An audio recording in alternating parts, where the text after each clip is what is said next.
اقوام متحدہ اکتوبر 1945 میں دوسری عالمی جنگ کی تباہ کاریوں کے بطن سے ابھری۔ عالمی برادری نے اس سے قبل لیگ آف نیشنز کی عبرتناک ناکامی دیکھی تھی جو جارحیت کو روکنے میں ناکام رہی۔ 1940 کی دہائی کے وسط کے معروضی حالات نے ایک نئی تنظیم کی ضرورت کو قطعی طور پر لازمی بنا دیا تھا۔ یورپ کھنڈرات میں بدل چکا تھا، ایشیا کے کئی علاقے جنگ سے تباہ ہو رہے تھے، ہیروشیما اور ناگاساکی پر ایٹمی بم مار دیے گئے تھے، امریکہ اور سوویت یونین میں سپر پاور بننے کی دوڑ شروع ہو چکی تھی۔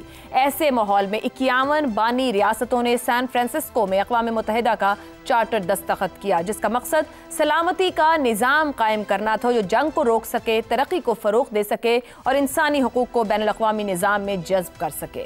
اس وقت اقوام متحدہ کا سب سے نمایاں کردار امن قائم رکھنا تھا۔ نیلی ٹوپی والے فوجی 70 سے زیادہ آپریشنز میں دنیا بھر میں بھیجے گئے، جن میں نمایاں کامیابیاں نمیبیا، کمبوڈیا اور لائبیریا میں نظر آئیں، جہاں اقوام متحدہ نے بعد از جنگ معاشروں کو مستحکم کیا۔ تاہم امن قائم رکھنے کی یہ کوششیں اکثر سیاسی سمجھوتوں، وسائل کی کمی اور سلامتی کونسل کی ویٹو سیاست کی وجہ سے محدود رہیں۔ اقوام متحدہ نے ایشیا اور افریقہ میں آزادی کی تحریکوں کو قانونی حیثیت فراہم کی اور اسی کی زیر نگرانی 80 سے زیادہ ممالک آزاد ہوئے۔ تاہم اقوام متحدہ بہت سے مسائل کے حل میں ناکام بھی رہی۔ 1994 میں روانڈا میں نسل کشی ہو، فلسطین، کشمیر، شام اور یمن جیسے طویل المدتی تنازعات کو حل کرنا ہو، اس سب کی ناکامی ثابت کرتی ہے کہ بڑی طاقتوں کی خواہش پر اجتماعی سلامتی بے اثر ہو جاتی ہے۔ 2003 میں عراق پر امریکی حملہ جو سلامتی کونسل کی اجازت کے بغیر کیا گیا، اس بات کا ثبوت تھا کہ طاقتور ریاستیں اپنے مفادات کی راہ میں رکاوٹ بننے پر اقوام متحدہ کو نظر انداز کر دیتی ہیں۔ یہ ناکامیاں محض نااہلی نہیں بلکہ اقوام متحدہ کے نظریات اور طاقت کی سیاست کے حقیقی تقاضوں کے درمیان بنیادی تناؤ کی عکاس ہیں۔ اقوام متحدہ کی غیر جانبداری کو بارہا امریکہ نے متاثر کیا ہے، اسے اپنے مقاصد کے لیے استعمال کیا ہے۔ کوریا کی جنگ اور خلیجی جنگ کو قانونی جواز دیا، جبکہ اپنے اتحادی اسرائیل کو سلامتی کونسل میں ویٹو پاور کے ذریعے مسلسل تحفظ فراہم کیا ہے۔ امریکہ اپنے مالی تعاون اور سفارتی اثر و رسوخ سے اس کے ایجنڈے پر اثر انداز ہوتا رہا ہے۔ اس لحاظ سے اقوام متحدہ اکثر بین الاقوامی نظام کی ناہمواریوں کی عکاسی کرتی ہے۔ عالمی حکمرانی کے ایک پلیٹ فارم کے طور پر اس کی افادیت قائم ہے، تاہم یہ بڑی طاقتوں کے عزائم کی حدود میں جکڑی رہتی ہے۔ یہ عدم توازن کم کرنے کے لیے اقوام متحدہ میں اصلاحانہ موجودہ بین الاقوامی سیاست کے سب سے بڑے چیلنجز میں سے ہے۔ اسی پر پروگرام کے پہلے حصے میں گفتگو رہے گی۔ ہمارے ساتھ ہیں حسن نثار، شہزاد چودھری، زیغم خان اور افتخار احمد صاحب۔ اقوام متحدہ کا اجلاس کا بھی آغاز ہو چکا ہے، تو اسی مناسبت سے آج یہ گفتگو رہے گی کہ کیا یہ اپنی افادیت قائم کر پائے گی یا کچھ تبدیلیوں کی ضرورت ہے، کسی نئی آرگنائزیشن کی۔ سوال آپ سبھی کے لیے، 80 سال کا میزانیہ، ناکامیوں کا پلڑا بھاری، ابھرتی کثیر قطبی دنیا، کیا نئی عالمی تنظیم کی ضرورت یا اقوام متحدہ میں ہی اصلاحات؟ شہزاد صاحب کیا کہیے گا کہ اقوام متحدہ موجودہ کثیر قطبی دنیا میں اپنی پرانی مرکزیت یا افادیت قائم رکھ پائے گی؟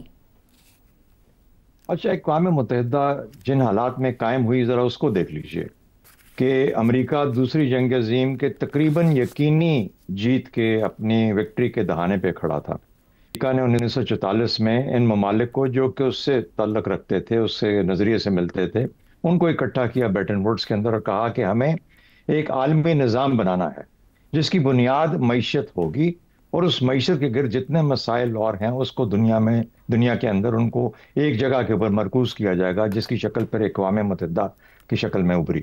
یعنی ایک ایسا ملک تھا جو کہ لیڈ کر رہا تھا اس تھاٹ پروسیس کو۔ آج کی دنیا سے مقابلہ کریں، کتنے لیڈرز پیدا ہو چکے ہیں اور ان میں سے کتنے ایگری کریں گے کہ ہاں میں اس سے ایگری کرتا ہوں یا میں اس سے ایگری کرتا ہوں۔ وہاں پہ ایک ملک تھا جس نے اپنی سوچ جب دی تو بہت سونے سب نے اس پہ دستخط کر دیے، اور 1944 کی بات ہے یہ، اور پھر 1945 میں پھر یونائٹڈ نیشنز آئی۔ یونائٹڈ نیشنز جہاں بہت زیادہ کمزوریاں ہیں، اس کے فوائد بھی بہت رہے۔ مثال کے طور پہ تعلیم کے میدان میں، صحت کے میدان میں، فوڈ کے اندر، اور آپ کو پتہ ہے ایڈ کے اندر، ان تمام چیزوں میں اس کا ایک بہت امپورٹنٹ قدم اس کا رول رہا ہے۔ کب خرابی پیدا ہوئی؟ اس وقت خرابی پیدا ہوئی جب لوگوں نے طاقت اپنے ہاتھ میں لینا شروع کر دی، جیسے کہ امریکہ کا آپ نے کچھ مثالیں دی اور چیزیں دی، جس میں مغرب نے عراق کے اوپر حملہ کیا اور اس طریقے سے باقی چیزیں، اور خاص طور پر فلسطین، کشمیر اور باقی ایسے چند جگہیں جہاں پر کہ لوگوں کو ان کے حقوق ملنے تھے، وہاں پہ اقوام متحدہ کا اثر زائل ہوتا ہوا نظر آیا۔ اچھا، اب یہ تو ہو گئی حقیقت جو کہ آج تک قائم ہے۔ دوسرے اب دیکھ لیتے ہیں کہ اچھا انیبلرز کیا ہیں آج کے حالات کے اندر۔ آج کے حالات کے اندر یا پچھلے 25-26 سال کے اندر انٹرنیٹ کا جو دنیا میں پھیلاؤ ہوا ہے اس نے کیا کیا، دنیا کو انسٹنٹ کمیونیکیشن دے دی، اس نے ڈیجیٹل اکانومی بنا دی، اس نے ایک گیٹ اور WTO جو کریٹ ہوا تھا ایک معاشی نظام کے تحت، اس کو ایک پیمانہ اور اس کو ایک سٹرکچر دے دیا کہ کس طرح دنیا کی معیشت جو ہے یہ آپس میں جڑی ہوئی ہے. جو پیچھے رہ گئے وہ پیچھے رہ گئے بدقسمتی سے، لیکن زیادہ دنیا اپنے ان معاملات کے اندر آپس میں جکڑی یا جڑی ہوئی نظر آتی ہے. اس سے آپ کی جو پراسپیرٹی ہے اس دنیا کی تاریخ، انسانی تاریخ کے اندر جو پچھلے 30 سالوں میں کیا کہا جاتا ہوئی ہے وہ پچھلے 300 سالوں میں آپ نے انسان نے نہیں دیکھی تھی. تو فوائد بھی بہت ہیں اس ساری چیزوں کے. اس کے بعد ایجوکیشن، ٹریول، ہیلتھ، کس طریقے سے جب یہ پینڈیمک آیا کووڈ کا کس طریقے سے WHO نے اپنا کردار ادا کیا. تو میرا خیال ہے کہ اس کی افادیت ختم نہیں ہوئی. ہاں ضرورت اس امر کی ہے کہ یہ جو ممالک ہیں یہ ریلائز کریں کہ ہم واپس جو جنگ عظیم دوم سے پہلے کا وقت تھا اس کے اندر واپس جا رہے ہیں. یعنی یہاں پر لیگ آف نیشن کو آہستہ آہستہ irrelevant کر دیا گیا تھا اور پھر ہر کوئی وہاں پہ ہر جگہ کثیر القطب شروع ہو گیا تھا اور قطبی نظام شروع ہو گیا تھا. جس کے ہاتھ میں طاقت تھی وہ اپنے چھوٹے سے ایریا کے اندر، ریجن کے اندر اپنی تسلط قائم کرنا چاہتا تھا، ایریاز کو کنٹرول کرنا چاہتا تھا. اس زمانے میں ٹیریٹری کی لڑائی ہوا کرتی تھی، جگہ لینے کی. تو کہنے کا مطلب ہے کہ یہ آج کے جو لیڈران ہیں اگر اس کو سمجھیں، اور خاص طور پر پھر سے ایک بریٹن ووڈ اس طرح کا جس میں ان سٹرکچرز کو تبدیل کرنے کی ضرورت نہیں ہے، ان کو اپ ڈیٹ کرنے کی ضرورت ہے اس طریقے سے کہ جو کہ آج کی دنیا کے مسائل کو حل کرنے کے لیے موزوں ہوں اور طریقہ بہتر کیا جا سکے، اس کو تیزی سے ایڈریس کیا جا سکے. امریکہ، چین، روس، باقی ممالک جو ہیں، ورنہ دیکھ لیں ایران ہی کافی ہے آپ کو ادھر ادھر کرنے کے لیے. شمالی کوریا کے ساتھ کوئی بیٹھنے کو تیار نہیں ہے. یمن کا جو حال ہے وہ ہمارے سب کے سامنے ہے. اسرائیل کے ساتھ بہت سے لوگ بیٹھنے کو تیار نہیں ہوں گے. لیکن اس کے باوجود جو وہ ممالک جو کہ سمجھتے ہیں کہ دنیا کا مستقبل اور انسان کا مستقبل اس چیز میں پیوستہ ہے کہ ہم سب کے سب ایک دوسرے سے جڑے رہیں اور ایک نظام میں جڑے رہیں جس میں کوئی رول بیسڈ آرڈر ہو. رول بیسڈ آرڈر ہوگا تو اس کے بعد ہی یہ دنیا ورنہ بکھر جائے گی، لڑائیاں کریں گے آپ، واپس back to World War I ہو جائے گا اور پھر آپ کو سمجھ نہیں آئے گی کہ اس کرائسس میں سے کیا اس کا خاتمہ ہوگا World War III کے بعد، وہ ہو جائے گی یا کس قسم کا معاملہ آئے گا. لیکن اس کے بعد انسان کی بقا کس شکل میں آئے گی، ہو جاتی ہے، نظام بن جاتے ہیں. لیکن اس تمام جھگڑے سے اور اس تمام مسئلے سے گزرنے کی ضرورت کیا ہے جبکہ آپ کے سامنے تاریخ مثالیں لے کے بیٹھی ہوئی ہے. زیغم صاحب ایک تو ایڈریس کیجئے گا کہ یہ جو ویٹو پار ہے اس نے سلامتی کونسل جو ہے ویٹو پار اس نے کتنا نقصان دیا اقوام متحدہ کی امن کی کوششوں کو، اور کیا ویٹو پار رکھنے والوں کو یا جو پاورفل کنٹریز ہیں وہ لحاظ نہیں کر پائے یا پھر اقوام متحدہ کی ناکامی ہی اس کی نااہلی میں گنی جائے؟ دیکھیے جب چودھری بدلتے ہیں تو پنچایت کو بدلنا پڑتا ہے ورنہ پنچایت ٹوٹ جاتی ہے. جب اقوام متحدہ بنی تھی آج سے 80 سال پہلے تو جو پرانی امپائرز تھیں وہ ٹوٹ رہی تھیں اور نئی امپائرز بن رہی تھیں. اس وقت کی جو حقیقت تھی سیکیورٹی کونسل اس کو ریفلیکٹ کرتی ہے.